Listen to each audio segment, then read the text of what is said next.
vọt này khoa thế vọt đây khoa ta so mà tai đấy vọt miền là lơ đại chùa vọt nó thay ta so mà đám lơ ta so mà đám tôi từ vĩnh bên này dễ ta tam thua với việc lơ ấy thế ấy có việc khoa ấy này mình lơ mình khoa hay ban ta so mà đám sao nó bỏ ta vọt có vọt ấy cướp bên này ngàn pi đám có cướp bên này bắt từ vĩnh có cướp bên này bắt vọt ở đây khoa đây nè thế đây mình nuôi để khoa ban ta so pi khoa ta so đọcและบานตะโบมากันนัดเข้ามาจังจะกรานไปสลาชันเทียดและทำไมวอดนึงจะน้อยเข้ามาวอดนึงเลยเข้ามากดตอนเธอหายเนี่ยเข้ามาสลาชันเนี่ยเข้ามานี่เข้ามานั่นเพื่อทำวอดเนี่ยเข้ามาหรือคนโลกนึงเนี่ยเข้ามาเนี่ยเนี่ยหรือคนโลกสร้างนึงจีเนี่ยเข้ามาสร้างนึงไงจีเนี่ยเข้ามาmình vọt này vọt tới ca chuột chớ đi coi dương chỉ nhận tới ca chuột chớ đấy ca chuột chớ ca chuột chớ nhá miền nơi không vọt đấy thì cái đây tới ca chuột chớ này thì cái đây tới ca riệp châm này miền nơi không vọt đấy còn miền nơi không nè rồi nơi không vọt đây đây không tia chân thấy mẹ từng lái bằng việc thật khiêm khoa sờ lông cười mẹ tia nít khoa sờ lông tia nứng khoa sờ lông ở đây có tia nứng ở đây có dương nứng khoa sờ lông chẳng ta vót nứng việc tây cá bằng thai mà vậy đây có dương nứng tây cá bằng thai mà vậy phiệp khoa nứng miền nơi không vót cái đó phiệp khoa nó về miền này không chặt, vậy nhé, đã chăng mơ pi sầm bọ cái cứ lọ mơ nè, và bố kia ở thơ bon thơ ai chẳng tay bịa thằng o nâng nó cứ chắc ai chỉ bịa bao prá chỉ bịa có họ chỉ bịa là bao chun bịa tụi bay chỉ bao nó không rương mì tiên là bao bao thì sạt na đi còn mì tiên là bao ở đây giờ bồ cô nát để sầm bám để ca leo bóng ô mà để ra về thằng đó ấy chỉ tám ca sầm đáy mì tiên tầng lai nú nâng mình là rọp bình châu nó không bồ cô buồn đi tê tụi bay mì tiên ní chỉ cạp có bàn tay mẹ để bao mì tiên nú miên bầm nón xanh cứ chỉ nè để miên bầm nón trai ca đầm bay ở vây môi nhé để thà trai ca thưa ấy môi chẳng tới còn lơ hương na môi đầm bay ở nhiệt nhôm nâng che lá bò để chạm màu chẳng bắt phải chết cái đấy đi có cả nãy cam ca cha vọt nâng cái đấy để trai ó nó không caจะพาปัญหาก่อสร้างใส่เชือกบอกครูนั้นนั้นคือจิตจนเปี้ยจิตจนเท้าท้อยจิตจนอันตะเปี้ยและจิตจนหลังนึกหลังงใครหลังโลกนั่งคือจิตจนได้อันเปิ้ลเพื่อกิจการเงียไว้ตามแต่นักเคยอัดแมนจิตจนอัดแมนที่สอบบราษจนเต้จิตเนี่ยโปเปี้ยđại pin tại đây là bạch cao chỉ nè po pia cả lách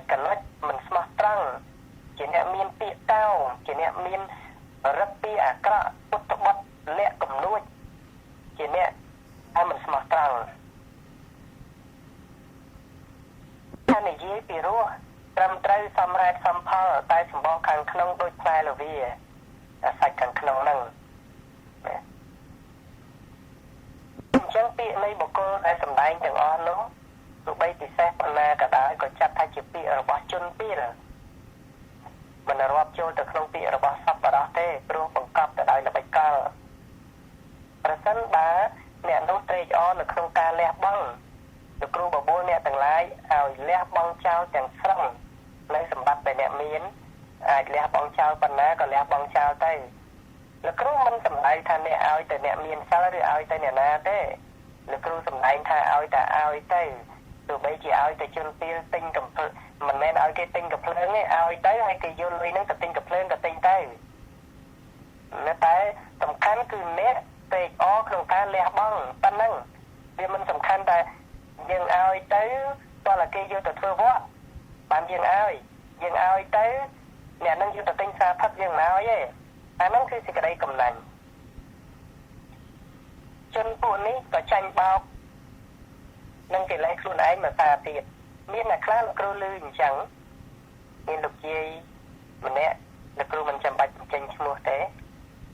គាត់ថាលោកគ្រូឲ្យពួកអ្នកផឹកហ្នឹងវាយកទៅផឹកទេព្រោះវាវាយគេរករឿងគេហ្នឹងខុសយើងទៀតព្រោះយើងហ្នឹងឲ្យលុយវាហ្នឹងបានវាយកទៅផឹកអញ្ចឹងកុំឲ្យវាឲ្យតែអ្នកផឹកអីនឹងជួអភិនជួអីបាត់ទេអ្នកដែលមានថ្នាំពឹសបៀមនៅនឹងមាត់វាមិនដែលដើររើសកថាស្ដោះទេវាមិនដែលថាកុំស្ដោះដាក់កថាហ្នឹងកថាហ្នឹងមានតង្កូវឬកុំស្ដោះដាក់ទៅហ្នឹងដែលញញោមដែលឃើញអ្នកដែលស្ដោះទឹកមាត់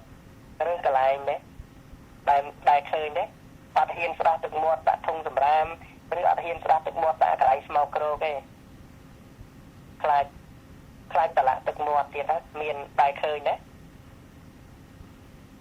មានតែឃើញមានតែខ្លះហួងហែងទាំងទឹកមាត់ហ្នឹងទៀតណាអាទឹកមាត់ខ្លួនឯងទៅខ្ពើមចង់ស្ដោះចោលហើយហ្នឹងក៏រើសកន្លែងស្ដោះទៀតកន្លែងមិនស្រួលមិនចង់ស្ដោះទៀតនេះអញ្ចឹងអ្នកដែលមានថ្នាំពឹសបៀមនៅនឹងមាត់ហើយដើររើសកន្លែងនេះកុំចេះតែស្ដោះដាក់តំណឹងបង្គន់មានលមួកស្អុយកុំស្ដោះដាក់ណាទៅស្ដោះដាក់ទៅអីឲ្យប្រឡាក់ស្ដោះដាក់ហ្នឹងក៏វាមិនអស់ពឹសដែរអញ្ចឹងហ៎មិនទៅរកកន្លែងស្ដោះឲ្យស្អាតដាក់ក្នុងកថៅមាសអញ្ចឹងហើយឬបន្ទប់ទឹកមាសទៅឬក៏យកថាសម៉ូតូមកទឹកមាត់ហ្នឹងតែមានអ្នកយកទឹកមាត់តែមានអ្នកដែលស្ដោះទឹកមាត់ដាក់ថាសមាសទេគេទៅយកចោលអញ្ចឹងអាការឲ្យទៀនឲ្យអីនេះដូចស្ដោះទឹកមាត់ចោលអញ្ចឹងណាដូចខាកំហាចោលដូចស្ដោះពឹសចោលអញ្ចឹងមានចាំបាច់រើសតែកុំឲ្យពួកហ្នឹងយកទៅផឹកពួកហ្នឹងយកទៅទិញអាវុធទេទិញកាភ្លើងទិញអាភៀនជួទៅសំខាន់ឲ្យតែខ្ញុំស្ដោះពឹសចេញផុតទៅពីមាត់ហើយខ្ញុំអត់សំខាន់តែណែយកទៅសាងពហិឬក៏ណែយកទៅសាងជំរុំតបច្បាំងគ្នាទេខ្ញុំអត់ខ្វល់ទេខ្ញុំមិនខ្វល់តែឯងយកទៅទិញផ្កាដើម្បីបូជាព្រះឬក៏ទៅទិញកាភ្លើងឬក៏ទៅទិញកបិតកាប់កព្រះក៏ខ្ញុំមិនខ្វល់ដែរសំខាន់គឺខ្ញុំស្ដោះពឹសចេញពីមាត់ហើយចាប់ហើយអានេះបុគ្គលណាដែលសរសើរការឲ្យទានដោយប្រការដូចនេះទើបឲ្យឈ្មោះថាជាសប្បុរសជាវិញ្ញាជនបុគ្គលណាដែលសរសើរការឲ្យទានដោយការចែកថ្នាក់ហើយរើសមហាកុសលរើសបុណ្យនេះឲ្យប៉ុណ្ណេះបានបុណ្យប៉ុណ្ណេះឲ្យប៉ុណ្ណោះបានបុណ្យប៉ុណ្ណោះឲ្យចំពោះបុគ្គលនេះឲ្យចំពោះបុគ្គលនោះបានបុណ្យចេះអញ្ចឹងបើសិនជារើសអញ្ចឹងអាហ្នឹងគឺមានតែជនទាលទេដែលរើសអញ្ចឹងណាឲ្យស្ថិតនៅក្នុងការដោះដូរឲ្យទានហ្នឹងគឺដើម្បីខ្ញុំបានបុណ្យឥឡូវគ្រាន់តែជាការលះបង់ព្រោះអ្នកទាំងឡាយឈឺព្រោះអាថ្នាំពឹសដែលវានៅក្នុងមាត់នេះឃើញទេអ្នកទាំងឡាយឈឺហ្នឹងព្រោះអាតម្បៅដែលវានៅក្នុងខ្លួននេះអញ្ចឹងការដែលបេះតម្បៅហ្នឹងដូចថាយើងបេះបានអញ្ចឹងបេះតម្បៅហ្នឹងកវត្តចោលចាំបាច់ថាកវត្តនៅកន្លែងណាអីកន្លែងណាក៏ដោយកន្លែងហ្នឹងក៏បានដែរឲ្យតែកវត្តចោលបានមានចាំបាច់ថាកន្លែងនេះកវត្តមិនកើតទេកន្លែងនេះមើលទៅដូចស្មៅក្រោកទេស្ដាយបដៅអាណិតបដៅអាហ្នឹងដូចយើងស្ដាយលុយដូចយើងស្ដាយខ្លួនស្ដាយពេលវេលាមិនចង់ចំណាយពេលទេព្រោះពួកនេះសិតតែជនព្រាលហើយស្អីយើងជីវិតយើងវាថ្លៃណាស់ធ្វើខ្លួនឲ្យដូចជាទឹកនេះជនព្រាលចូលទៅងុយទៅទឹកហ្នឹងគេយកទៅលាងកាភ្លើងលាងសេវលាងទៅគេលាក់កំណប់ក្នុងទឹកក៏បានលាក់បត្រៃបីដកក្នុងទឹកក៏បានចង់លាក់កាភ្លើងក្នុងទឹកលាក់ទៅ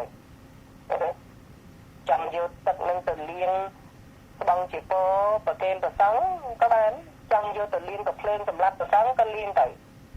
ដូចទឹកចឹងអត់រើសយ៉ាងណា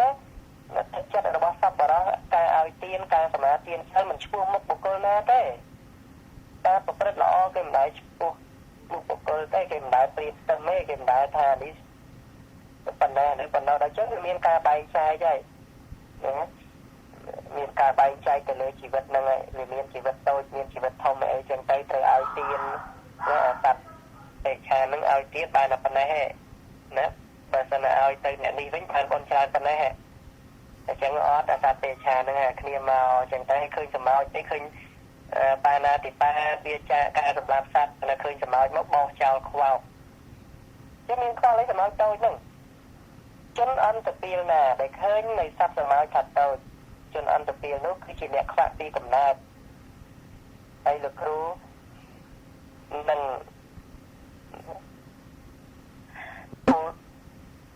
ពីទុកចឹងណានឹងដាក់ទំនាយទុកលោកគ្រូដាក់ទំនាយបុគ្គលនឹងទុកថាជាបុគ្គលដែលនឹងទៅកាន់អបាយភូមិមិនរើសពេលណាក៏ទៅកាន់អបាយភូមិដែរអត់រើសពេលកដាលអាត្រីហ្នឹងក៏ភ្ញាក់ឡើងនៅក្នុងភ្លើងនរកដែរមានន័យថាវាខឹងរហូតនរកដែលលោកគ្រូសំដែងហ្នឹងហ្នឹងលោកគ្រូដាក់ទំនាយទុកដាក់ទំនាយហ្នឹងមានតែទីទុកណាលោកគ្រូដាក់ទំនាយទុកតែចាប់ទុកសត្វសម្ោចសត្វកលាតសត្វដង្កូវសត្វឡាតហ្នឹងថាសត្វហ្នឹងវាតូចបុគ្គលហ្នឹងគឺជាអ្នកដែលទៅកាន់អបាយភូមិដែលមិនរើសពេល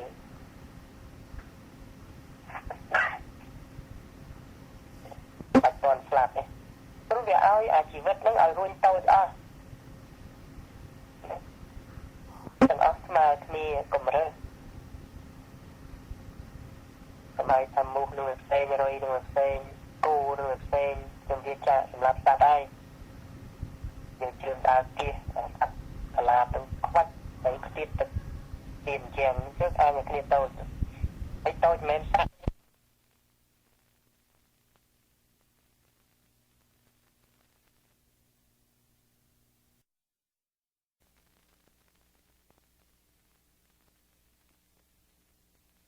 ប្រាជ្ញាវាតើថាឃើញវងហោះកាត់អាកាសអីចឹងទៅភ្នែកទឹកទៅជាទឹកជាបារោគជាអីចឹងទៅម្ដងបញ្ឈប់សង្គ្រាមប្រទេសខ្មែរអីចឹងហើយអានឹងអ្នកមានបនដែរហ្នឹងអ្នកមានបនឈួតបានទៅធ្វើចឹងវាគ្មានអ្នកមានបនជាណាទៅធ្វើចឹងទេមានណាគេទៅធ្វើចឹងណាទៅបំផ្លាញចោលអស់អាមនុស្សអាក្រក់ហ្នឹងចឹងមនុស្សអាក្រក់មិនមែនជីវិតទេចាទុកមនុស្សល្អបានហើយឲ្យនៅសល់1001នាក់ដែលទំនីស្អីគេទំនីពីដើមហ្នឹងគេស្អីទំនីគេទេគេថាមនុស្សហ្នឹងនៅសល់1001ក្នុងពិភពលោកហ្នឹងថ្ងៃស្អីដល់1001ហ្នឹងគេមករំលាយឲ្យនរណាមករំលាយដាច់បាណាតិបាតហើយមានអ្នកមានបទណាគេទៅធ្វើចឹងហើយលំអៀងមនុស្សអាក្រក់លំអៀងអត់ទេគេអត់បានឃើញមនុស្សអាក្រក់ទេគេឃើញពេជ្រធម៌កើតឡើងមានក្នុងអ្នកណាអ្នកនោះគួរឲ្យអាណិតបើឃើញបុគ្គល2នាក់ទាស់គ្នាម្នាក់កាន់កំបិតមានអាវុធហើយអង្គុយពីលើបុគ្គលម្នាក់ទៀតត្រង់នឹងអាកគេទៅជួយអ្នកណាមុនណាទាស់គ្នាមនុស្សមួយមានតូចកម្លាំងខ្សោយគេថាមនុស្សមកវង4-10នាក់ព្រោះគ្នាវាយមនុស្សម្នាក់ឥឡូវហ្នឹងត្រង់សម្លាប់ហើយត្រង់សម្លាប់ម្នាក់ដែលទុនកម្លាំងហើយហ្នឹងឥឡូវត្រូវទៅជួយអ្នកណាមុនគេនៅលើគឺសួរអ្នកណាឆ្លើយបានឥឡូវត្រូវទៅជួយអ្នកណាមុនគេហ្នឹងហើយទៅអ្នកណាឆ្លើយអូរីខលចាទៅទេនឹងទៅជួយអ្នកដែលសម្លាប់គេនោះព្រោះអានេះអាអ្នកដែលត្រូវគេធ្វើបាបហ្នឹងវាជាផលរបស់កម្មដែលបានសងមួយចំណែកហើយឃើញទេវាមិនដឹងថាពីមុនមកហ្នឹងប្រហែលនេះបើឥឡូវបានសងខ្លះហើយតែអ្នកនេះដែលមិនទាន់ត្រូវត្រឡប់មកកន្លែងហ្នឹងឃើញទេវាអាចអត់មានណាវាអាចអត់មានអាកន្លែងហ្នឹងបានវាអាចអត់ឲ្យផលបានបើមិនជាវាអត់គ្រប់កិច្ចហើយបើកាលណាវាសម្រេចកិច្ចឲ្យផលហើយវាឲ្យរាប់រយជាតិអីចឹងទៅអញ្ចឹងតែត្រូវជួយមុនគេគឺជួយតែនេះអានេះជួយបានតែនោះជួយមិនបើវាជ្រុលហើយទោះបីជួយជាតិនេះបានវាដល់ផុតទៅជាតិក្រោយជួយពេលហ្នឹងបានវាដល់ផុតទៅពេលក្រោយដើរទៅធ្លាក់ដងស្លាប់ទៀតជួយផុតទៅពីរឿងគេព្រួតគ្នាគេព្រួតគ្នាធ្វើបាបមក tôi chặt lột chuột làm luôn sao bà chui gặp Phật chẳng nè để đây chui môn cái bấm phát cứ mà đưa mà vô này chui có mọi chuyện để can là cái lại cua ca nữa đấy nè để đây chui á men chia sẻ mơ pi sầm bọ cây tới nè mà đưa cả đây làm cha lên mà đúng lo tục đi chặt đi có khô khư mà tôi chặt trắng che rồi chẳng bàn phân được thiết lục một chết ai ở trên khăm khăm gì chẳng mà rồi ấy giờ một báo chẳng bàn phân được thiết chẳng khơi pre để biên chẳng khơi sa chả thua và mình là các làm việc ở đây anh gì chẳng là thế ấy giờ ở khơi tô này chặt tô mình nó để tôi phải chăng chỉ môi lưng cầm ho rồi bao nhiêu là tây nâng tê đấy đại việt thôi ở tôi chỉ đặt cam nâng cài lángที่ได้การปีนามาตัวจะรัดการปีโลเพียการปีโตสะการปีโมหะไอ้แล้วสตรีนั่งไงคลุมคล้วนการลางให้มันเคยแต่เคยอย่างไรจะเคยกับมอเกะเนี่ยเดี๋ยวเนี่ยก่อสร้างวัดหรือก่อสร้างอะไรนึงจังอัดเคยอะไรป้าเลยคลุมจัดคลุมไอ้เนี่ยจะเคยอะไรคล้ายเลยวัดอ่ะจังเรื่องมันเคยโตเลยโตสะคลุมคล้วนไอ้เนี่ยจะเคยกับห้องป้าเนี่ยแต่อ่ะnâng trắng chân là ngon khải chân là ngất nữa này ăn thẻ cà này là ngất này một con là ngất miên phế ta đôi phế ở xây đôi phế mà no miên ta chia đôi ta chia tao thì miên chỉ vết đôi chỉ vết crom đôi chỉ vết chày đôi chỉ vết lia này không học như đây đàn tao chỉ cái đấy sọc nông lộc này ăn sâu cái ấy, ta nói sâu ta không phập, đàn ta chẹt, rút lấy là ngất chăng, tam ta ngất khơi đó, bây giờ cái che ấy cái tam ta ngất khơi luôn ai đấy, cái khơi ấy gần chăng đấy, đôi chùm nô chào đôi trồng sào đấy, hay chỉ vật đôi trồng sào miền ấy trôi chuyện đấy tiền, chỉ vật đôi trồng sào thì bọ ta lấy tới thì bọ ta ca tới thì na ha chiết cái tới thì na ha bồn của sao na ha của phốt của rốt chle mà của phốt bình chẳng ấy và kiểu rốt rương rosi lưu sâu ta chẳng nói như rốt rosi bình chẳng ấy và lưu cái tha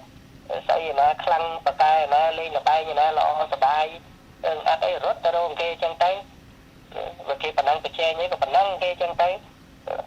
chỉ vứt rê đôi trong sao từng ở sao bọ từ lách sao bọ từ ca sao bọ từ trên từ thôn rê rom tam sao chẳng cứ trôi chìm lịch vì ăn miên lùm nâng đôi khlâm chớ vì ăn miên lùm nâng thành đây đó vì khoa rồi hết đôi trong sao nhưng loan xô ở rồi sắp siêu dung từng họ mà này ai nâng lẹ chất đấy lẹ chất đây sao là lẹ chất đấy luôn ai nữa lẹ kế cho lẹ ba đấy thì một cái thường một cạch ba mà chừng am nâng tới ba nhưng mà em sao tranh minh đã kê tới từ play cái này cái lọ đấy liệt bẹ từng đập ta ba từng một play chỉ làm lọ tới bên là tập tiếp chất càng nóng đã cọ chỉ là trai thì đó crap lại ta đói kỳ lại ta đói xịt đây chừng này ta đói cùng nung cùng cun ta đói ca chuyên đi bao pra có họ tụt thô tôi chỉ đặt cam sọc rồi cả ấy tầm ăn ấy sọc cả na nè mà cho nó xanh thì bắt ấy tới rồi chui được luôn này bị thật lên tay ấy mà chăm rồi chui này đặt tay ấy trong bộ bùa kia ấy mà ta ấy mà thế bộ bùa đặt luôn ấy nữa phật tập bị riêng tôi chỉ đặt cam nữa tập phật tới ọt thôi ấy sầm bay crash đôi sầm nanh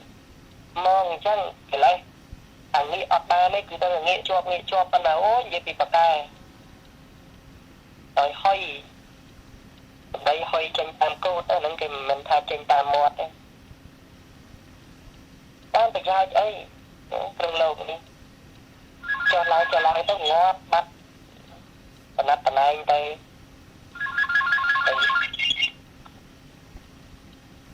tập tay tầm này ai chân tay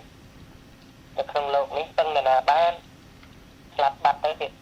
lớn với tập bắt cháu đôi người cắt đôi cô chơi chứ ខ្មៅដូចខ្ជូងគេយកទៅបាចចោលក្នុងសមុទ្រគ្មានអាឡោះអាឡៃអ្នកតែជាមិត្តធ្លាប់ស្រឡាញ់ធ្លាប់រាប់អាហ្នឹងយកមិនតិចចឹងទៅទៅដល់ផ្ទះគេញ៉ាំបាយញ៉ាំទឹកគេសាច់ឲ្យជាមួយគ្រួសារគេចឹងទៅដើម្បីស្មានតែគេនឹងនៅផ្សំជីវិតជាមួយយើងណាជីវិតនេះម្នាក់ឯងកោទៅតើតោទៅដាច់តណាត់តណៃដូចពលជាតិរស័ព្ទក្នុងមហាសមុទ្រអញ្ចឹងបើតាណាមិនចេះរកពលឺខ្លួនឯងមិនចេះរកត្រើយខ្លួនឯងនោះគឺកុំរំពឹងស្វែងរកសេចក្តីសុខក្នុងអ្នកដទៃក្នុងរបស់ខាងក្រៅណាអត់បានទេមានតែមនុស្សដែលភ្ញាក់រលឹកតាន់ពេលតែប៉ុណ្ណោះបោះបង់ចោលនៅអសេចក្តីប្រកាន់គ្រប់យ៉ាងក្នុងលោកនេះហើយក៏រស់នៅជាមួយនឹងជីវិតដែលមានប៉ុណ្ណាក៏ប៉ុណ្ណឹងលែងគ្រប់គ្រងតែយល់ឃើញរបស់ខ្លួនឯងទាំងអស់នឹងរមែងដេកនៅជាសត្វមិនចេះអ្វីទេតែអាចដឹងដែរហើយជីវិតដែលរស់នៅជាមួយនឹងការដឹងខ្លួនគឺជាជីវិតដែលគ្រប់គ្រាន់ជាជីវិតដែលសុខជាជីវិតដែលស្ងប់ជាជីវិតរបស់អ្នកប្រាជ្ញរហូតឲ្យឈ្មោះថាជាជីវិតដែលផុតចាកលោកនេះទៀតផងគឺលោកកុម្មុយនីសលោកក្នុងលោកនេះគឺលោកកុម្មុយនីសលោកប្រកាន់បពួកប្រកាន់គ្នាប្រកាន់អញឯងប្រកាន់ក្រុមប្រកាន់ឋានៈប្រកាន់ទីកន្លែងប្រកាន់ភូមិប្រកាន់ប្រទេសប្រកាន់នគរប្រកាន់ភពភូមិឋានទៀតណាប្រកាន់ភាពជាស្អីទៀតណាភាពជាមនុស្សប្រកាន់ភាពជាទេវតាងាប់តែជាក្អែកទៅប្រកាន់ភាពជាក្អែកទៅងាប់ទៅកើតជ្រូកទៅប្រកាន់ភាពជាជ្រូកចឹងទៅរសារត្រង់ខ្លួនឯងទៅតែហ្នឹងគឺសត្វអ្នកបតាទៅចឹងទៅក្នុងគណៈនេះអាចរលាស់ខ្លួនបានគឺក្នុងគណៈនេះស្ងប់ល្អណាស់មានតែក្នុងបច្ចុប្បន្ននេះឯងតើបើបុគ្គលឈានមកដល់ចំណុចបច្ចុប្បន្ននេះហើយដែលអត់សេចក្តីត្រូវការអត់ទាំងហក់ទៅកាន់លោកខាងមុខឬក៏ទៅកាន់អតីតតែរឿងអ្វីមួយព្រោះគំនិតទាំងឡាយកើតឡើងតែងឲ្យសំខាន់ឲ្យសេចក្តីសំខាន់ទៅក្នុងរឿងដែលកំពុងគិតនោះតើបើគំនិតនោះកើតឡើងអ្នកបានឃើញតួគំនិតត្រឹមតែជាការគិតហើយសាងនៅបញ្ហាគ្រប់យ៉ាងហើយលែងគ្រប់គ្រងគំនិតនោះតទៅទៀតនៅតាមចំណុចនៃសេចក្តីដឹងខ្លួនក៏ស្រឡះដូចមេឃដែលអត់មានប្រពកបាំងដែលអនុញ្ញាតឲ្យពន្លឺព្រះអាទិត្យអត់បានសម្រាប់ធម្មជាតិទាំងឡាយមានឧបមាបីដូចជាសច្ចធម៌ដែលកំពុងប្រកាសរមែងសម្ដែងសម្រាប់របស់ខ្លួនតាមចិត្តហើយអត់មានការរៀបរៀងខាត់ខាំងថាមិនឲ្យកើតឬឲ្យផ្លាស់ប្ដូរទៅជាយ៉ាងប្រការដទៃអីនោះក៏អត់មានដែរអរិយមេត្រីតែមកថាជាសេចក្តីស្រឡាញ់ដល់ប្រសើរមានតែនៅក្នុងអរិយបុគ្គលណាដែលអស់ទៅនៅសេចក្តីប្រាថ្នាអស់ទៅនៅសេចក្តីប្រកាន់នៅក្នុងលោកនេះតែប៉ុណ្ណោះហើយនឹងប៉ុណ្ណឹងចាស់ណាសូមគោរពអរគុណលោកគ្រូអរគុណលោកគ្រូតាត្រា5នាទីចាស់អត់បានទេចាអត់ស្បានលោកគ្រូស្ដាប់ស្ដាប់បានទេទៀតបានហើយលើឯងខ្ញុំធ្វើផ្ទះបាត់អត់ស្ដាប់ខ្ញុំចង់ជំរាបសួរលោកគ្រូថាការដែលយើងធ្វើទៀនក៏មកទៀនហ្នឹងគឺថាអាហ្នឹងប្រាថ្នាអីទៅវាគ្រាន់តែធ្វើឲ្យផុតពីសេចក្តីកំណាញ់ចេញពីកាយយើងប៉ុណ្ណឹងដែរលោកគ្រូសម្បត្តិទាំងឡាយក្នុងលោកដែលអ្នកមានគឺជាថ្នាំពឹសចាសម្បត្តិទាំងឡាយដែលអ្នកមានគឺជាថ្នាំពឹសដែលអ្នកលេបឬជាដូចជាឆ្អឹងតឹងកអញ្ចឹងការដែលលេបទៅឲ្យឆ្លាក់អ្នកមានរបស់ណាក៏អ្នកជាប់នឹងរបស់នោះអ្នកមានប្រាក់ម៉ាសេនក៏ជាប់នឹងប្រាក់ម៉ាសេនអ្នកមានប្រាក់ម៉ារៀលក៏ជាប់នឹងម៉ារៀលអ្នកមានដល់ទៅ1លានក៏ជាប់1លានអ្នកមានតុកជាប់តុកអ្នកមានទូជាប់ទូអ្នកមានគ្រឿងអលង្ការជាប់គ្រឿងអលង្ការអ្នកមានគ្រឿងសង្ហារិមអ្នកមានផ្ទះអ្នកមានឡានអ្នកមានម៉ូតូសម្លៀកបំពាក់និងរបស់របរប្រើប្រាស់គ្រប់ប្រភេទអ្នកមានលៀបរសាលៀបអ្នកមានយុះរសាយុះអ្នកមានគេឈ្មោះរសាគេឈ្មោះអ្នកមានបរិវារនិងអ្នកមានសម្បត្តិទាំងអស់សេចក្តីសុខតាមបែបតាមបុគ្គលអ្នកមានពាក្យសរសើរក៏រក្សាទុកនៅពាក្យសរសើរនោះអញ្ចឹងរបស់ទាំងអស់ហ្នឹងគឺប្រៀបបីដូចជាឆ្អឹងតឹងកឬក៏ដូចជាដុំថ្មដ៏ធ្ងន់ឬក៏ដូចជាថ្នាំពឹសដែលបៀមនៅនឹងមាត់ប បើថាប្រៀបទៅនឹងដុំថ្មគឺដុំថ្មដែលក្តៅទូដាក់នៅលើក្បាលបើប្រៀបទៅនឹងអាមេរិកគឺអាមេរិកដែលរែកដុំថ្មអាមេរិកនឹងអត់មានស្អីទេគឺដុំថ្មហើយបើពោលដល់ឆ្អឹងវិញគឺមិនមែនឆ្អឹងត្រីទេអានេះឆ្អឹង dinosaur ឆ្អឹងហ្នឹងគឺរុញអត់ទៅទៀតអត់បាច់ចាំដល់លេពេលរុញអត់ទៅទៀតអញ្ចឹងសម្បត្តិទាំងអស់ក្នុងលោកវាជាទីត្រេកអររបស់លោកភៈវាជាទីជាប់ជំពាក់នៃទាំងឡាយប្រហែលអញ្ចឹងរបស់ទាំងអស់ហ្នឹងជារបស់ដែលគួរលះបង់ឬក៏ជារបស់ដែលគួរប្រមូលយកមកទុកព្រោះការប្រមូលយកមកទុកនៅរបស់ទាំងឡាយក្នុងលោកនេះដោយប្រការណារបស់ទាំងឡាយនោះប្រមែនបែកធ្លាយទៅឬក៏អ្នកទាំងឡាយបែកធ្លាយទៅមុនរបស់នោះដែលបែកទៀតផងដូច្នេះអ្នកក៏មិនទៀងរបស់នឹងក៏មិនទៀងតែអ្នកទាំងឡាយអាចជួបរបស់នឹងជារៀងរហូតដែរទេអញ្ចឹងប្រយោជន៍អ្វីដែលការរក្សាទុកប្រយោជន៍ធំបំផុតគឺការដែលអ្នកមិនជាប់នៅក្នុងរបស់ដែលមានមិនអាល័យនៅក្នុងរបស់ដែលបាត់ក៏មិនប្រាថ្នានៅក្នុងអ្វីដែលមិនទាន់មកដល់យ៉ាងនេះសេចក្តីសុខរបស់អ្នកឈ្មោះថាដើរដល់ទីបំផុតហើយសេចក្តីទុក្ខរបស់អ្នកក៏ដើរដល់ទីបំផុតហើយអញ្ចឹងតើឲ្យទានគ្រប់យ៉ាងទាំងអស់ក្នុងលោកនេះប្រព្រឹត្តទៅគឺដើម្បីការលះបង់នៅសេចក្តីកំណាញ់ដើម្បីការលះបង់នៅការជាប់ជំពាក់គ្រឿងក្នុងលោកដូចជាការស្ដោះនៅថ្នាំពឹសចោលយ៉ាងណាការឧបមានៃការឲ្យទានក៏ដូចគ្នាគឺមិនតាក់ទងទៅនឹងសេចក្តីប្រាថ្នាឬក៏បានអ្វីតបត្រឡប់មកវិញទេប្រសិនបើអ្នកឲ្យទានដើម្បីបានបុណ្យឬដើម្បីបានអានិសង្សអ្វីត្រឡប់មកវិញដើម្បីសូម្បីថាដើម្បីបានបុណ្យបារមីដើម្បីបានការត្រាស់ដឹងសូម្បីយ៉ាងនេះក៏ដោយចាស់ក៏ឈ្មោះថាជាការដោះដូរដែរតែប្រសិនបើអ្នកលះបង់គ្រាន់តែជាការលះបង់ឲ្យផុតពីដៃយ៉ាងនេះទោះបីជាយ៉ាងណាក៏ដោយព្រោះរបស់នោះជារបស់ដែលអ្នកជាប់ជំពាក់តែបើរបស់នោះជាទីតាំងនៃការជាប់ជំពាក់នៃចិត្តរបស់អ្នករបស់នោះឈ្មោះថាជាថ្នាំពឹសហើយចឹងតើបើអ្នកអាចខ្ជិះរបស់នោះបានអាចចោលរបស់នោះបានដោយមិនអាល័យទេនោះអញ្ចឹងឈ្មោះថាជាអ្នកប្រាជ្ញខ្ជិះថ្នាំពឹសចោលធ្វើបន់វិញគ្រូក្នុងការធ្វើបន់វិញតើនេះប្រែមកថាបន់នេះគឺសំដៅទៅលើចេតនាដែលជាតួមហាកុសលនឹងឯងដែលប្រព្រឹត្តទៅក្នុងការឲ្យទានក៏គឺបន់នឹងឯងអត់មានការធ្វើបន់ទេលោកគ្រូសំដែងដដែលអារឿងធ្វើបន់នឹងគឺគ្មានការធ្វើបន់ទេបន់កថាគ្មានទេសន្មតបន់បច្ច័យ4គ្មានទេសន្មតបន់សង្កទានគ្មានទេសន្មតគឺមានតែការឲ្យទាននឹងឯងសភាពពិតខាងក្នុងគឺការលះបង់សូមទៅជាប់ទៅក្នុងរឿងធ្វើបន់បញ្ញៈកើតឡើងតាមផ្លូវចិត្តចេតនាជាកុសលកើតឡើងឲ្យឈ្មោះថាបន់ឧបាសិកាបោះគ្រាប់បាយមកគ្រាប់ឲ្យទៅសម្ោចឈ្មោះថាបន់គឺជាទានអ្នកបញ្ញកិរិយាវត្ថុណាទានអ្នកមយៈបន់គឺបន់ហើយឧបាសិកាឃើញតែឯងឬឃើញសត្វកងានឃើញសត្វស្លាបអីនៅតាមផ្លូវកំពុងតែចាត់ដដើមនំប៉័ងគ្នាឧបាសិកាបោះនំប៉័ងមកកណាត់ទៅនឹងគឺបន់ហើយមិនមែនជាការធ្វើបន់ទេនឹងគេឲ្យឈ្មោះថាចិត្តបន់កើតឡើងឧបាសិការៀបចំធ្វើកឋិនធ្វើសង្កទានធ្វើបន់បច្ច័យ4នឹងគេមិនឲ្យឈ្មោះថាធ្វើបន់ទេគេឲ្យឈ្មោះថាបន់កើតឡើងចិត្តជាបន់នឹងកើតតែសម្បល់ខាងក្រៅគេមិនរាប់ទេអានឹងគ្រាន់តែជាកិរិយាដែលសម្ដែងចេញមកព្រោះមានចិត្តនឹងជាប្រធានអញ្ចឹងបានលោកគ្រូសម្ដែងថាធ្វើបុណ្យមិនបានបុណ្យនោះព្រោះវាគ្មានបានអ្វីទៀតទេព្រោះបុណ្យនឹងតែដែរការកើតឡើងនៃបុណ្យមិនមែនធ្វើបុណ្យបានបុណ្យនេះព្រោះគ្មានការធ្វើបុណ្យទេវាអត់មានអ្នកធ្វើ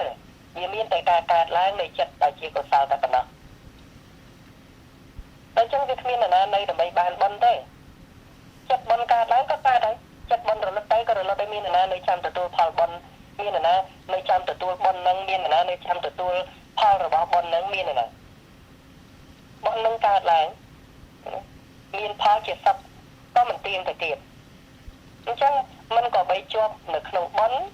ក៏มันក៏បីជាប់នៅក្នុងផលរបស់បុណ្យហើយក៏มันក៏បីប្រព្រឹត្តនៅអំពើទុច្ចរិតបាបកម្មនឹងហើយក៏មិនចាំបាច់ទោសចិត្តទោសមនោជាមួយនឹងផលរបស់បាបដែលមានក្នុងបច្ចុប្បន្ននេះផងដែរបើសិនជាផលរបស់បាបឲ្យផលត្រូវពីការដៃពីការជើងឬក៏ត្រូវ បាត់បង់ជីវិតទៅឬក៏ត្រូវបាត់បង់ទ្រព្យសម្បត្តិឬបាត់បង់ញាតិទីស្រឡាញ់ពេញចិត្តយ៉ាងណាឬជាផលរបស់បាបក៏មិនបានទៅទោមនោះក៏មិនបានទៅធ្វើឆ្អឹងទៅទឹងកឲ្យដល់ធម្មជាតិហ្នឹងវាមិនទៅជំទាស់រារាំងតទៅទៀតទុកឱកាសឲ្យធម្មជាតិប្រព្រឹត្តទៅតាមដំណើរព្រោះតែណាហើយដែលថាមិនតែមិនចេះមិនឈឺមិនស្លាប់មិនព្រាត់ប្រាសមិនវិនិច្ឆ័យវិន័យចាក់សត្វទាំងសងខានិងវត្ថុជាទីស្រឡាញ់ពេញចិត្តនោះគ្មានទេស្មើគ្នាលោកនេះគឺស្មើគ្នាគ្រាន់តែមុនហើយនឹងក្រោយអ្នកទាំងឡាយក៏បីយកលោកនេះធ្វើជាសម្លាញ់កុំក៏បីយកលោកនេះធ្វើជាសត្រូវអ្នកទាំងឡាយក៏បីយកលោកនេះធ្វើជាភ្ញៀវកុំយកលោកនេះធ្វើជាផ្ទះនៅអញ្ចឹងអស់ចម្ងល់ហើយនៅត្រង់ពាក្យដែលថាគ្មានការធ្វើបុណ្យទេមានតែបុណ្យដែលកើតឡើង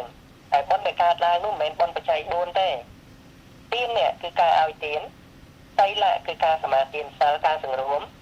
អបច្ច័យណៈការគោរពអោនលំទោននេះសត្វបុណ្យទាំងអស់បាសិកាចង់និយាយជាមួយនឹងលោកគ្រូតាចិត្តមួយក៏មានការអោនលំទោនខ្ញុំសូមគោរពលោកគ្រូសូមគោរពសួរលោកគ្រូនៅអនុមួយឬក៏លោកយាយអរតនីលោកគ្រូសូមគោរពតាមសង្គមលោកគ្រូខ្ញុំសូមអរតនីលោកគ្រូសម្ដែងនៅធម៌ដោយសេចក្តីអនុគ្រោះឲ្យទាន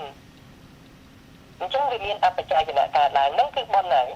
អាចសន្មត់បានថាលោកយាយបានធ្វើបុណ្យគឺអបច្ច័យណៈបុណ្យរួចហើយឃើញទេបុណ្យកើតនៅក្នុងចិត្តវាមិនមែនកើតនៅក្នុងប្រសង់ទេវាមិនមែនកើតនៅក្នុងផ្ទះឬកើតនៅក្នុងវត្តឬកើតនៅក្នុងលុយទេលុយហ្នឹងវាមិនមែនបុណ្យទេហើយទឹកនំចំណីហ្នឹងក៏វាមិនមែនជាបុណ្យដែរចិត្តជាបុណ្យឃើញទេវាគ្មានការធ្វើបុណ្យទេក្នុងโลกនេះវាមានតែសម្បកខាងក្រៅកុំចេះតែបាក់ទៅតាមអ្នកកាន់លទ្ធិកាន់សាសនាអានឹងបាក់តទៅតាមគ្នាដូចវងគោដែលត្រូវនីគោដឹកយកទៅកាប់សម្លាប់នៅក្នុងនៅកន្លែងសម្លាប់គោចឹងឯង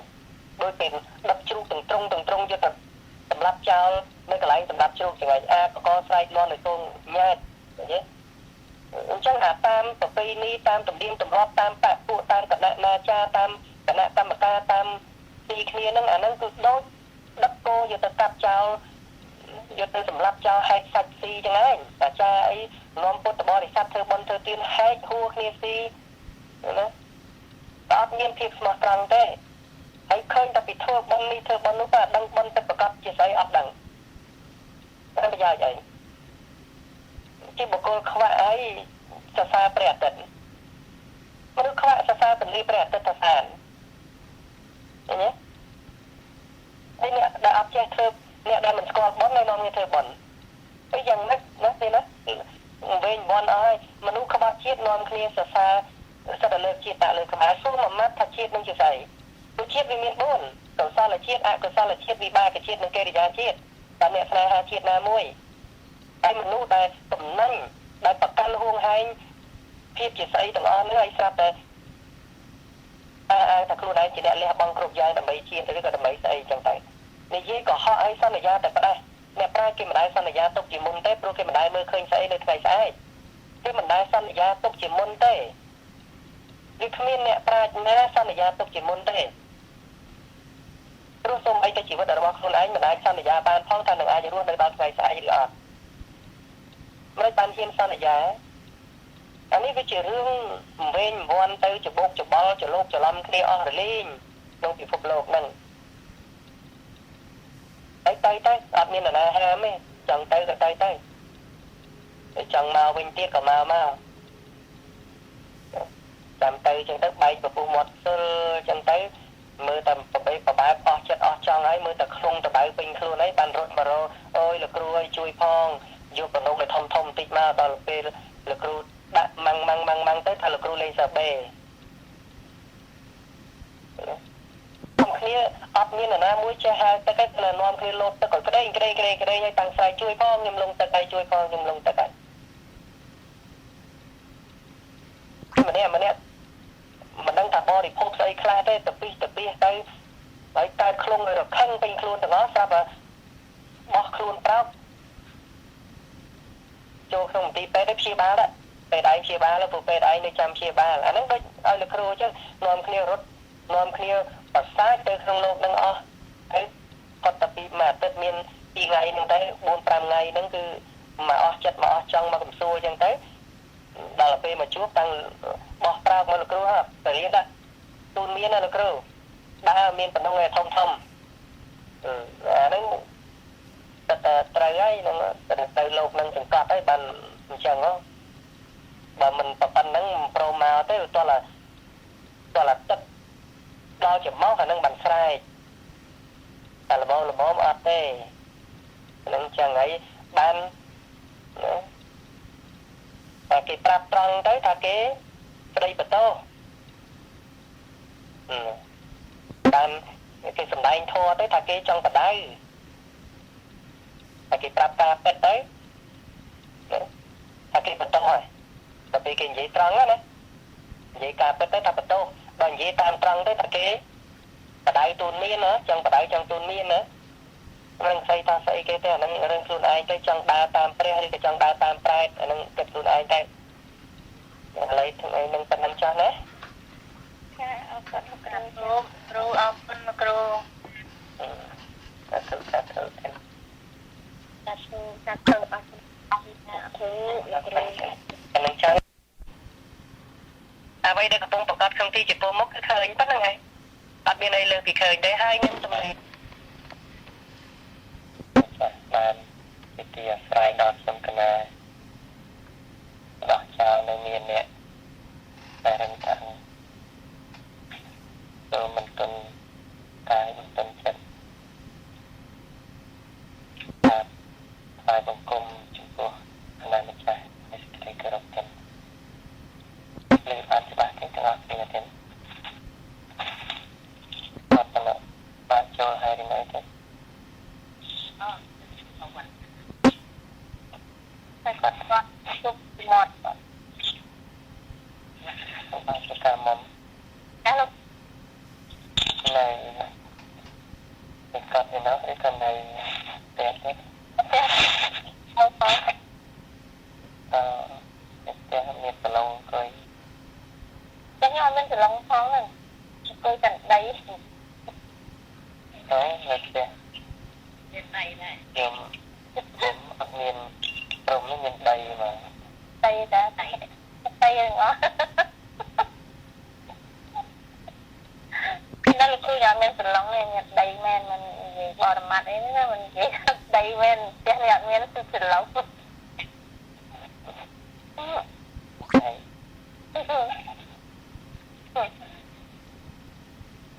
លោកគ្រូលើកជាសំណួរមួយសួរអ្នកណាខ្លះអាចឆ្លើយបាន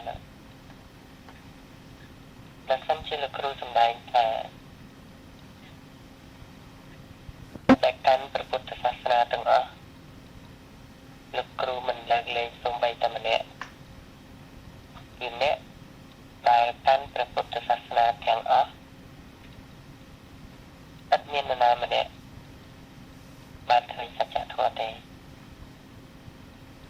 ខ្ញុំជាលោកគ្រូពោលពាក្យយ៉ាងនេះតើលោកគ្រូមានន័យដូចម្ដេចតែពាក្យជ្រៅហើយពាក្យខ្លះចេញមកដូចជាសត្រូវនៃអ្នកស្ដាប់ឥឡូវហ្នឹងមុននឹងសម្ដែងធម៌អញ្ចឹងមានការជជែកគ្នាបន្តិចព្រោះតែពាក្យនេះអាចធ្វើឲ្យអ្នកស្ដាប់ទាំងឡាយទៅជាយល់ខុសតាមតែខ្លួនចូលចិត្តតាមថាលោកគ្រូមានន័យដោយតែគាត់គិតឥឡូវសួរសិនថាបើលោកគ្រូសម្ដែងថាចេះន័យត្រង់ណាចាអ្នកដែលកាន់លទ្ធិព្រះពុទ្ធសាសនាទាំងអស់គ្មាននរណាម្នាក់បានឃើញសច្ចធម៌ទេតែលោកគ្រូមានន័យដូចម្ដេចបើលោកគ្រូពោលអញ្ចឹងគ្រូមានន័យថាខ្ញុំសង្ឃឹមថាលោកគ្រូថាអ្នកកាន់ព្រះពុទ្ធសាសនាហ្នឹងគ្រាន់តែបានតែកាន់មិនបានមើលនៅក្នុងបច្ចុប្បន្ននេះណាគឺអត់មានឃើញសាសនាហ្នឹងអត់អាចឃើញបានក្នុងសច្ចធម៌ពិតទេបើហ្នឹងលោកគ្រូមានន័យអញ្ចឹងមិនមែនគិតថាអ្នកកាន់ពុទ្ធសាសនាហ្នឹងគេមិនមិនគិតថាគេនឹងមិន มันល្អអីទេណាប៉ុន្តែពីហ្នឹងគឺទៅចឹងដែរថាវាបើមិនបានមើលក្នុងគណៈចិត្តនេះនឹងមើលសច្ចធម៌បច្ចុប្បន្នហ្នឹងគឺអត់ឃើញធម៌តាមសាសនាហ្នឹងវាអត់បានឃើញអីទាំងអស់ហ្នឹងចឹងទៅទៀតទេបាទសិកាសិថាទេចាត់ធម៌ហ្នឹងធម៌ពិតទេលោកគ្រូពិតយ៉ាងម៉េចដែរក៏ត្រូវនៅក្នុងហ្នឹងលោកគ្រូតាមសច្ចធម៌ពិតគឺពិតតាមលោកគ្រូបាទទេល្អណាស់ពិតលោកគ្រូសំដែងនឹងនៃទៅត្រង់ពេកណាទេណាចាពីច្រើនឥឡូវពីដែលលោកគ្រូសំដែងច្រើននៃត្រង់តែពេលនៃត្រង់គ្រោះថ្នាក់បន្តិចដូចអ្នកដែលនៅលើខ្សែតឹងតែតឹងវាត្រង់ណាណាតែបើសិនជាផ្លាត់ជើងបន្តិចដួលអង្គូដែរតែអត់មានអីទៅត្រង់ជាងទីងខ្សែតឹងធ្វើច្បាស់នឹងនៃត្រង់ទេប៉ុន្តែមិត្តអ្នកស្ដាប់អាចជាអ្នកវាតែមិនដែលបានស្ដាប់ពាក្យត្រង់អាចថាលោកគ្រូសំដែងនឹងខុសពេលខ្លះគ្រូប្រើពាក្យធ្ងន់ថាមានតែអត់មានគុណទៀតប៉ុន្តែមិនមែនមានន័យថាមានតែអត់មានគុណទេលោកគ្រូសំដែងថាព្រះសម្មាសម្ពុទ្ធអត់មានគុណទៀតក៏ប៉ុន្តែមិនមែនមានន័យថាព្រះសម្មាសម្ពុទ្ធអត់មានគុណដូចអ្នកគិតទេន័យត្រង់ព្រោះព្រះពុទ្ធនឹងអត់មែនជាអ្នកครับในไว้บ้านในไว้บ้านต้องบางการมาในไว้អាស្រ័យវាពៀក្បាលបកាប់ព្រោះអាស្រ័យនឹងពៀឬក៏អាស្រ័យលោកសង្ឃដើរសាច់ទៅអាស្រ័យពៀក្បាលលោកសង្ឃហើយដល់អ្នកថានោះវាយក្បាលលោកសង្ឃហើយដល់ពេលនេះមិនតែខ្លះខ្សោយចឹងទៅតែថាបានสบายครับยังใส่แล้วចាជ្រាបសេចក្តីបានតាមពិតលោកគ្រូសាក់លបងឧបនិស្ស័យនៃអ្នកស្ដាប់ទេតែតាមបើសិនជាមានអ្នកស្ដាប់អាចស្ដាប់បានលោកគ្រូនឹងសម្ដែងបន្តប៉ុន្តែបើសិនជាមិនមានអ្នកស្ដាប់បានទេលោកគ្រូនឹងនិយាយភាសានឹងបានប្រយោជន៍ឯងលោកអត់មានអ្នកស្ដាប់បានដូចយើងហៅសត្វឆ្មាអញ្ចឹងយើងហៅឆ្មាហៅថាម៉េចទៀតហ្នឹងហើយយើងហៅថាឆ្មាម្នេះហើយយើងហៅថាម៉ែវណាម៉ែវណាអញ្ចឹងទេតែដល់លោកគ្រូមិនហៅថាម៉ែវទេលោកគ្រូហៅឆ្មានឹងឯងបាទព្រោះឲ្យស្ដាប់ភាសារបស់មនុស្សនឹងឲ្យបានព្រោះទម្លាប់ពីនឹងតែដល់ទៅពេលគ្នានិយាយម៉ែវហើយយើងម៉ែវដែរវាស្មានតែឈ្មោះវាម៉ែវគ្រប់គ្នានឹងរៀនពុតធ្វើដោយសំឡេងសត្វអញ្ចឹងតែហៅគ្នាហៅសត្វសំណក់អីហៅក្តក់ណាចាក់តែខ្លះទៅហៅសត្វ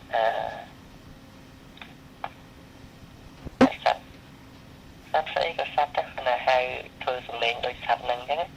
ហៅគោទៅក៏ហៅធ្វើសំឡេងដូចគោទៅហ្នឹងហើយថាភាសារបស់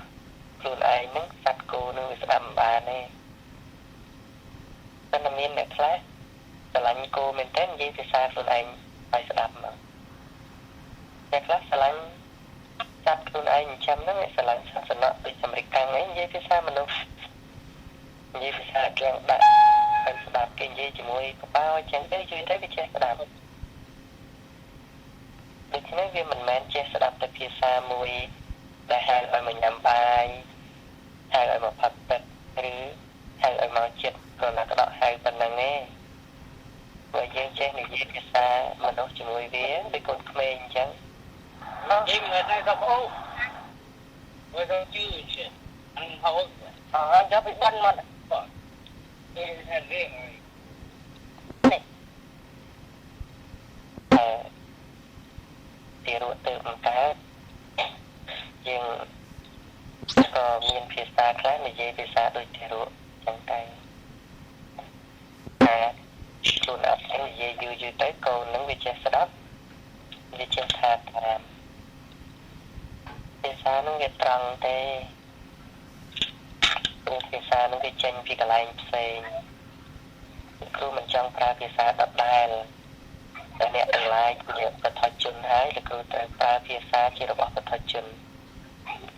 លោកគ្រូមិនចង់ប្រើភាសានឹងទៀតតែទោះបីអ្នកទាំងឡាយពិបាកស្ដាប់មែនតែมันពិបាកស្ដាប់មិនគួរឲ្យមកស្ដាប់ភាសាមនុស្សដែលស្ដាប់បានណាលោកគ្រូដឹងតែសំណើឲ្យទៅនិយាយភាសាមនុស្សឲ្យស្ដាប់មិនប៉ុន្តែបើមិនចាប់ផ្ដើមតែឧបនិស្ស័យតែណាតែរបស់ឧបនិស្ស័យសាសនាដោយការនិយាយភាសាមនុស្សទេនោះហើយណាមួយវាមិនមែនស្ដាប់តែយើងទេបើចេះនិយាយបានវាស្ដាប់បានទាំងអស់វាស្ដាប់បានអ្នកណាក៏វាស្ដាប់បានតែឲ្យតែនិយាយដូចម្ចាស់វានិយាយហ្នឹង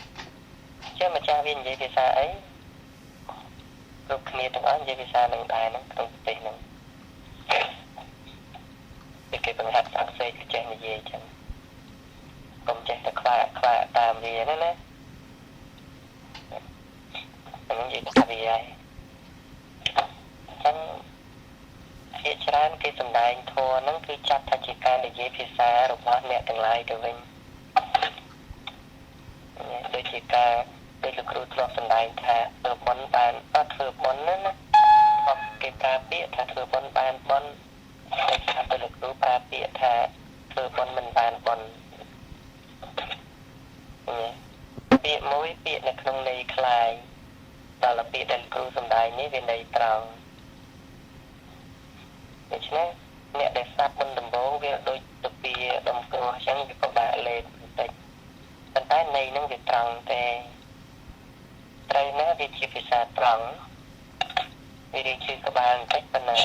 បើចាប់ផ្ដើមចេះស្ដាប់មានឲ្យជារស់ញ៉ាំចេះ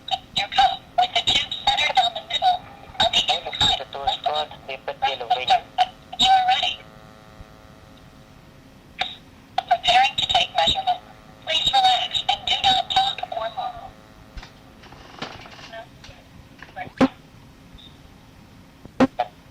មិនយល់ទេតែបានស្ដាប់បានតែเราได้ប្រើពាក្យក្នុងលោកនេះណាគឺច្រើនប្រើពាក្យធ្វើបុណ្យបានបុណ្យធ្វើបាបបានបាបហើយក៏មានបាបបីតាមានគុណព្រះពុទ្ធត្រាស់ដឹងគឺការលោកគ្រូប្រើពាក្យនេះទៀតថាព្រះពុទ្ធអត់ត្រាស់ដឹងទៀតនេះប្រើពាក្យចឹងថាចេះព្រះពុទ្ធមិនមែនជាអ្នកត្រាស់ដឹងតែចេះទៀតមានធ្លាប់សម្ដែងចឹងទៀតតែព្រះពុទ្ធជាធាតុត្រាស់ដឹងណាព្រះពុទ្ធមិនមែនជាអ្នកត្រាស់ដឹងទេតែព្រះពុទ្ធជាធាតុត្រាស់ដឹងព្រះពុទ្ធជាធាតុមិនមែនអ្នកទេគឺថាពាក្យហ្នឹងវាតែបន្តិចទេព្រោះអ្នកស្ដាប់ទាំងឡាយនៅក្នុងលោកយៈអ្នកស្ដាប់ទាំងឡាយនៅក្នុងពុទ្ធជនកោតអញ្ចឹងភាសាណាដែលវាងាយស្ដាប់ក៏ងាយយល់ខុសដែរព្រោះថាព្រះពុទ្ធជាអ្នកត្រាស់ដឹងអញ្ចឹងព្រះពុទ្ធហ្នឹងគឺជាបុគ្គលបាត់ហើយវាបដាពីឃើញថាមានបុគ្គលភ្លាមវាមានការបញ្ចាំងជាបុគ្គលហ្នឹងចេញមកឲ្យដូចជាមានអ្នកដែលត្រាស់ដឹងមែនតែដូចជាអ្នកនឹងគឺជាអ្នកត្រាស់ដឹងវាមិនមែនជាពុទ្ធធាតុតែជាធាតុត្រាស់ដឹងអញ្ចឹងទៅលោកគ្រូក៏ប្រើពាក្យនឹងឲ្យស្ដាប់ទៅធ្ងន់មែនណាព្រះពុទ្ធមិនមែនជាអ្នកត្រាស់ដឹងឃើញស្ដាប់មុនដំបូងលោកវិញចាប់ហ្មងមិនបានតែប្រយោគទី2លោកគ្រូទៅផ្ទាប់ហ្នឹងព្រះពុទ្ធគឺជាធាតុត្រាស់ដឹងអញ្ចឹងវិញដោយលោកគ្រូសម្ដែងថាព្រះពុទ្ធមិនមែនមានគុណទេឃើញទេព្រះសម្មាសម្ពុទ្ធមិនមែនជាអ្នកមានគុណទេប៉ុន្តែគឺជាធាតុគុណឃើញទេគឺលោកគ្រូសម្ដែងអញ្ចឹងហ្នឹងទៅសម្រាប់អត្តសញ្ញានោះព្រោះអ្នកដែលសម្គាល់គុណក្នុងព្រះពុទ្ធហ្នឹងដូចជាព្រះពុទ្ធហ្នឹងជាបុគ្គលម្នាក់ដែលត្រង់នៅគុណមួយតែអញ្ចឹងវាទៅជា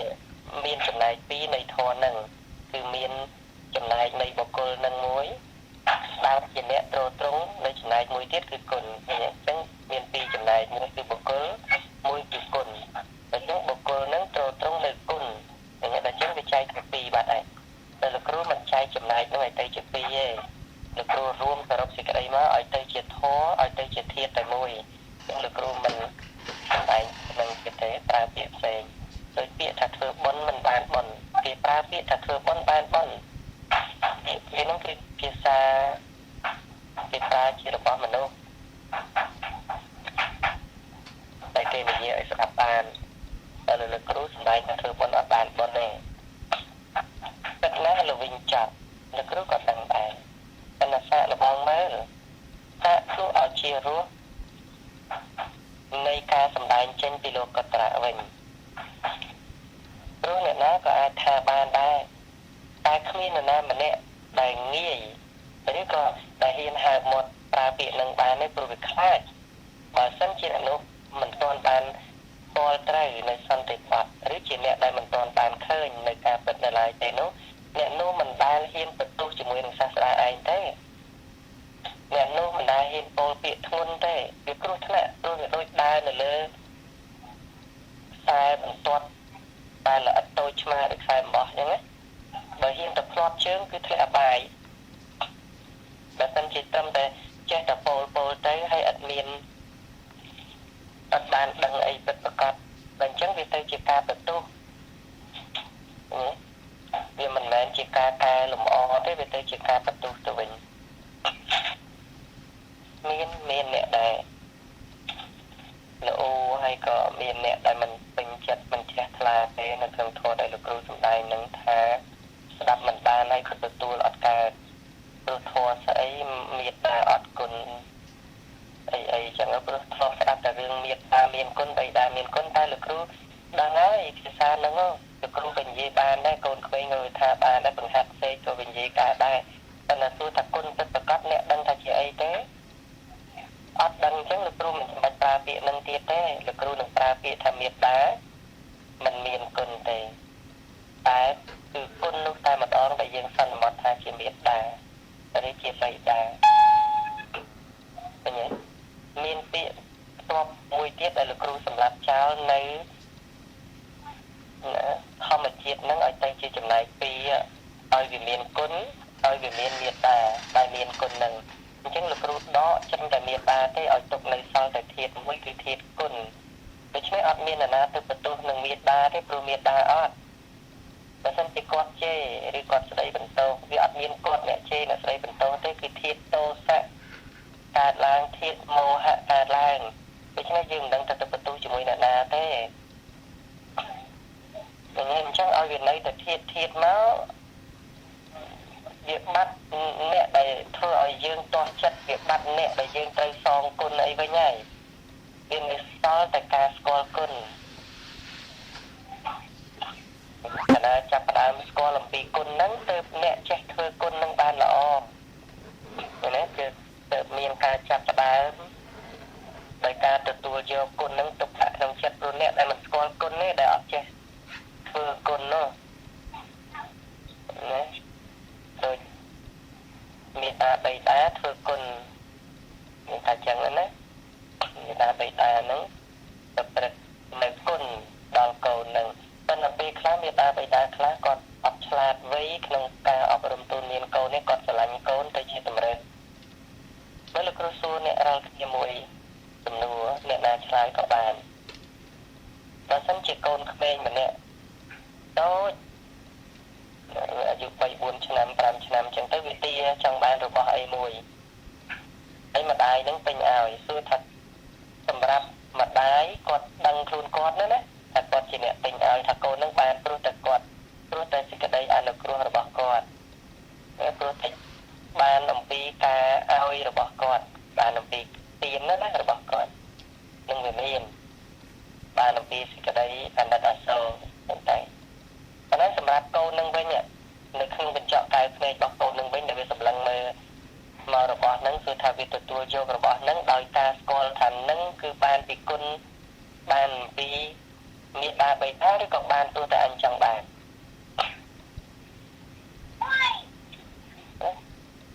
មានណាឆ្លើយបាន វាចង់បានហ្នឹងហើយអញ្ចឹង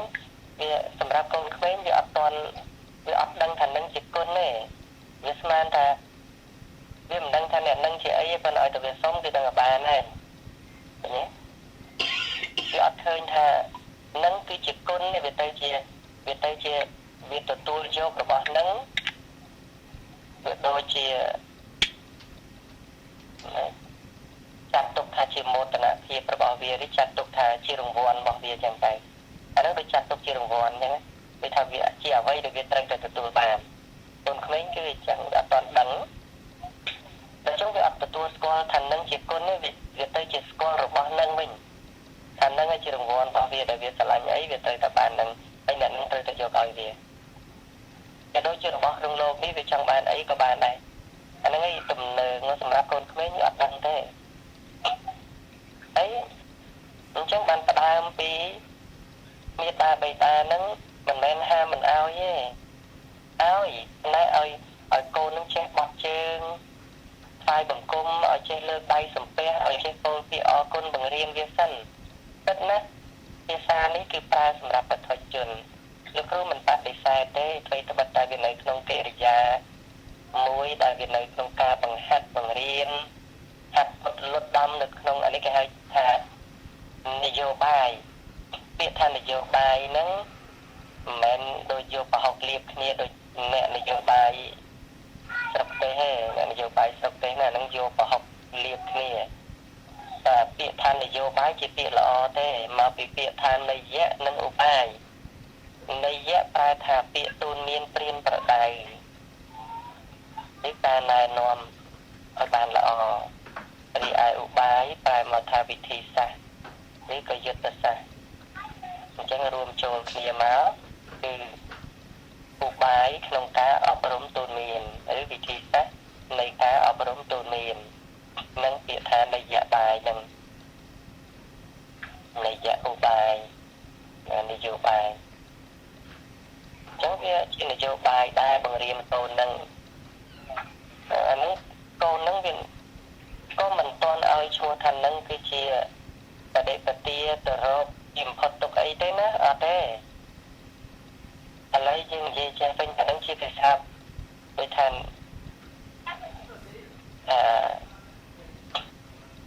ដូចថាមនុស្សម្នាក់ឈួតក្នុងគ្រួសារអញ្ចឹងណា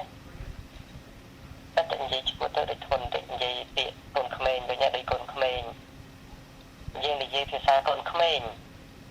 វាអត់ទាន់យល់អីដល់ពេលធំទៅអានឹងបានគេនិយាយភាសារបៀបអ្នកចេះដឹងតែវាដឹងអស់ហើយណាដល់ពេលវាចាប់ផ្ដើមដឹងអស់ហើយអានឹងគេចាត់ទុកថាជាមនុស្សធំគេនិយាយភាសាគេនិយាយច្បាប់ទម្លាប់អីសពគ្រប់អីមនុស្សអីចឹងហើយប៉ុន្តែដល់ពេលគ្នានៅក្មេងអញ្ចឹងយើងនិយាយភាសាកូនក្មេងហ្នឹងណាលេងជាមួយបាត់ពួនបូនមាត់ដាក់អីចឹងហ្នឹងផ្ទះដៃផ្ទះជើងអីបន្លែងលេងជាមួយចឹងអត់អីទេណាតែហ្នឹងវាសប្បាយចិត្តវារស់នៅមានសេចក្តីសុខជាមួយកូនក្មេងហ្នឹងចឹងទៅលោវាឲ្យវាបានសេចក្តីសុខណាបន្លែងជាមួយកូនជាមួយចៅអីឲ្យឡាលេង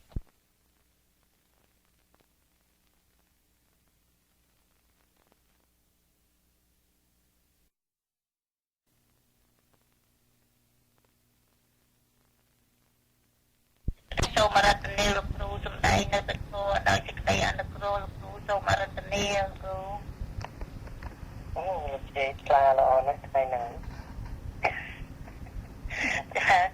ចាំលោកគ្រូតាំងពីម៉ោងលោកគ្រូចាខ្ញុំជាតែទៅខ្លាពេលនេះខ្លាឆ្វេង17តែអត់តបពីមិនស្រួលក៏អត់និយាយតាមដំណើរគ្រូស្ដាប់តែស្ដាប់បាយអរគុណ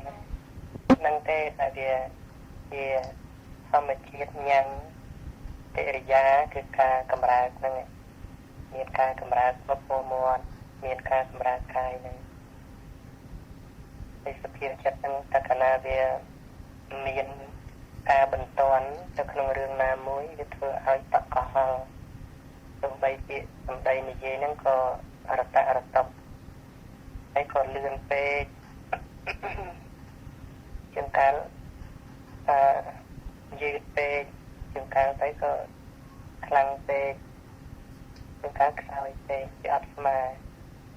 ដែលស្មើគឺសំដីរបស់អ្នកដែលស្ងប់សំណួរមួយឥឡូវបានជាលោកយាយរតនាលោកគ្រូហើយលោកគ្រូសួរលោកយាយតែម្ដងចា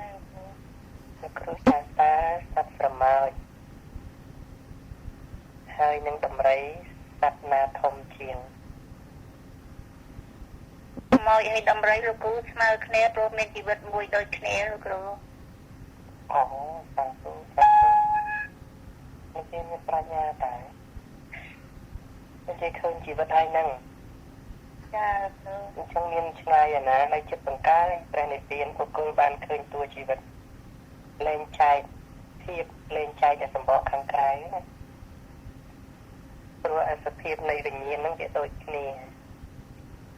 តែទោះបីយើងរាប់ចេះរាប់តាមថ្នាក់ឲ្យស្ដាប់បានយើងថាកុសលវិបាកនិងអកុសលវិបាកឲ្យផលក្នុងភាពជាសម្ោចហ្នឹងវាមិនសូវមានអត្ថារម្មណ៍អីចឹងទៅព្រោះវាបរិភោគអាហារមិនស្រស់យកបរិភោគអាហារក្រៀមអីចឹងទៅបើដំរីច្រើនបរិភោគអាហារស្រស់អំពៅព្រាមស្លឹកឈើអំពៅអីចឹងទៅវាគៀបកាច់បរិភោគបានផ្លែឈើចេកអីហ្នឹងវាបរិភោគតែដំរីខ្លួនធំពិតមែនក៏ប៉ុន្តែជីវិតកាយប្រសាទប្រកបត្រង់នៅកាយវិញ្ញាណប្រកបត្រង់កាយប្រសាទហ្នឹងគឺដូចជាកាយវិញ្ញាណប្រកបត្រង់កាយប្រសាទរបស់សមាធិដែរសន្មតតែតាមបងប្អូនលោកគ្រូឆ្លើយអញ្ចេះលោកគ្រូសួរណាលោកគ្រូសួរថាតើសត្វស្រមោចនិងដំរីណាធំជាងហើយថាជីវិតណាធំជាងយ៉ាងម៉េចគេសួរលោកគ្រូគេថាមកលោកគ្រូវិញអញ្ចឹងណាហ្នឹងហើយគេឆ្លើយមកលោកគ្រូវិញថាសួរថាជីវិតណាធំជាងយ៉ាងម៉េចព្រោះជីវិតតែមួយលោកគ្រូថាអូខ្ញុំណែរំពឹងថាចម្លើយនឹងឆ្លើយវែងជាងហ្នឹងប៉ុន្តែឆ្លើយតែមួយឃ្លាគ្រប់បានទាំង3បទទោះមួយបទព្រោះសំណួរតែមួយហ្នឹងត្រូវចែកជា3បទនៃចម្លើយទី1គឺតើអ្វីទៅសត្វស្រមោចនិងដំរីតើមានសត្វស្រមោចហើយមានសត្វដំរីដែរទេ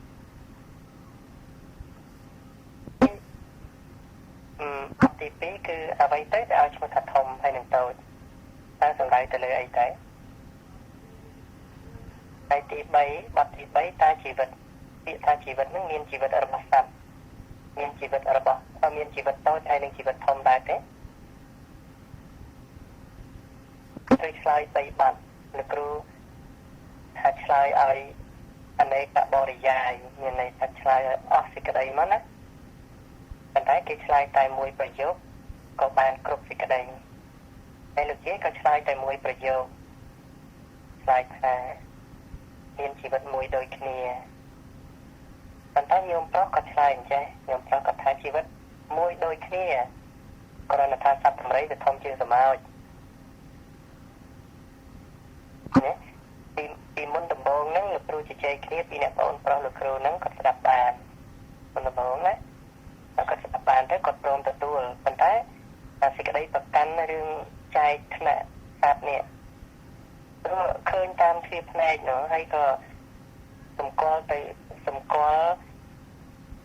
ណាតំអាងទៅលើការស្គាល់វត្ថុក្នុងโลกនេះតាមផ្លូវចិត្តដែលនឹកគិតហ្នឹងគឺវាច្រើនតែវាខុសវាអត់ត្រូវតាមសេចក្តីពិតទេវាអត់ត្រង់ទេវាចាប់ផ្ដើមលំអៀង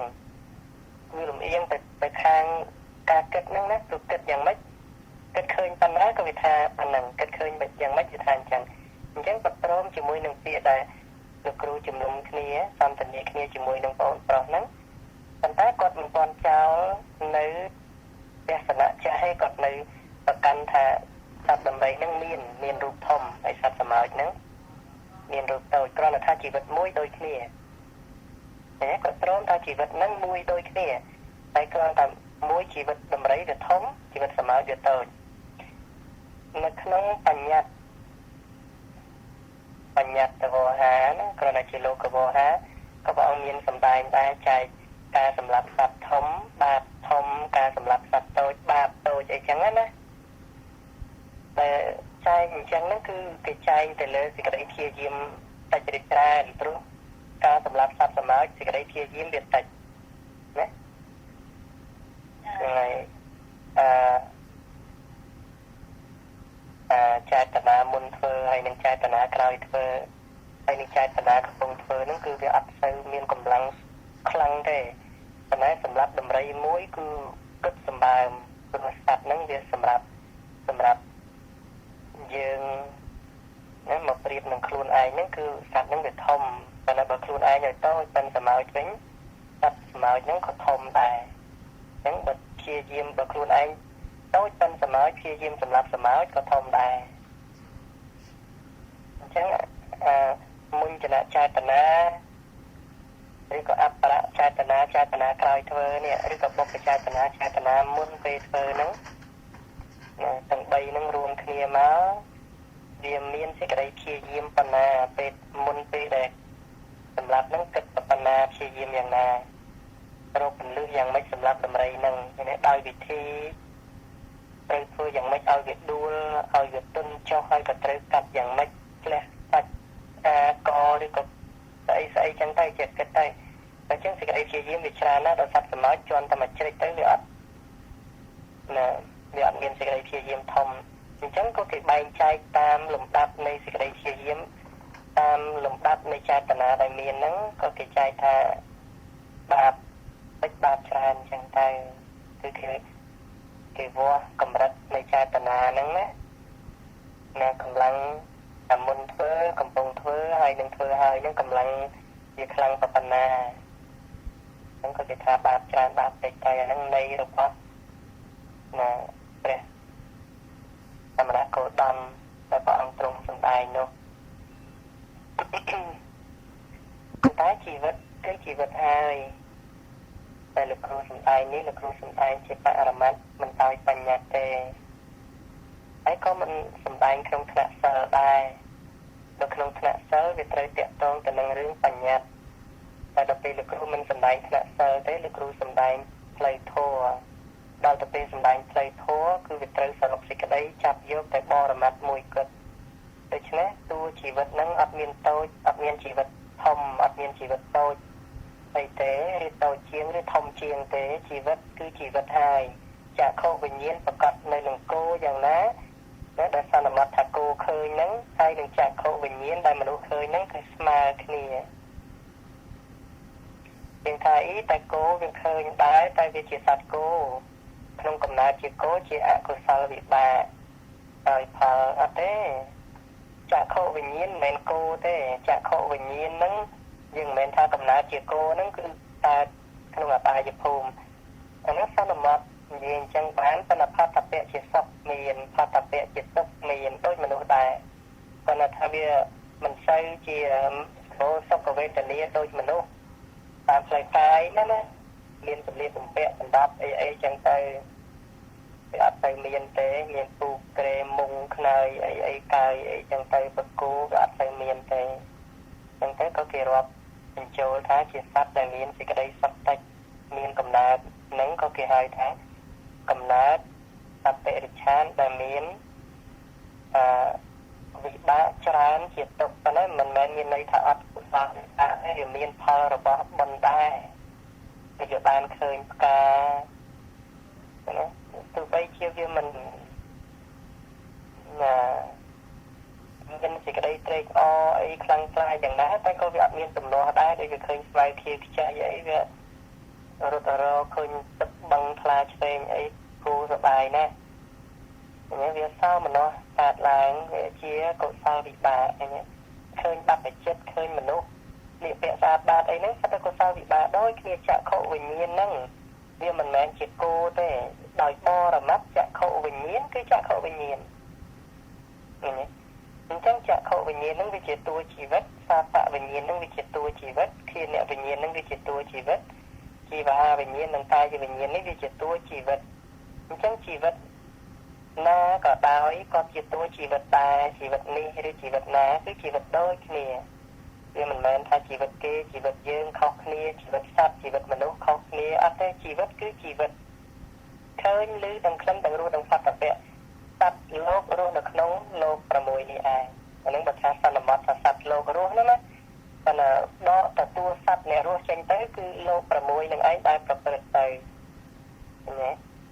រីឯអ្វីដែលមានក្នុងលោក6ហ្នឹងគឺសេចក្តីប្រកាន់ថាអញមានប៉ុណ្ណឹងតែដែលគេឲ្យឈ្មោះថាមិច្ឆាទិដ្ឋិឬសក្កាយទិដ្ឋិនោះនឹងចឹងជីវិតស្មើគ្នាមិនមានជីវិតធំជីវិតតូចជីវិតខ្ពស់ជីវិតទាបអីទេថាជីវិតទេវតាវិញនោះយ៉ាងម៉េចហើយនឹងប្រៀបមកមនុស្សថាទេជីវិតទេវតាប្រសើរជាង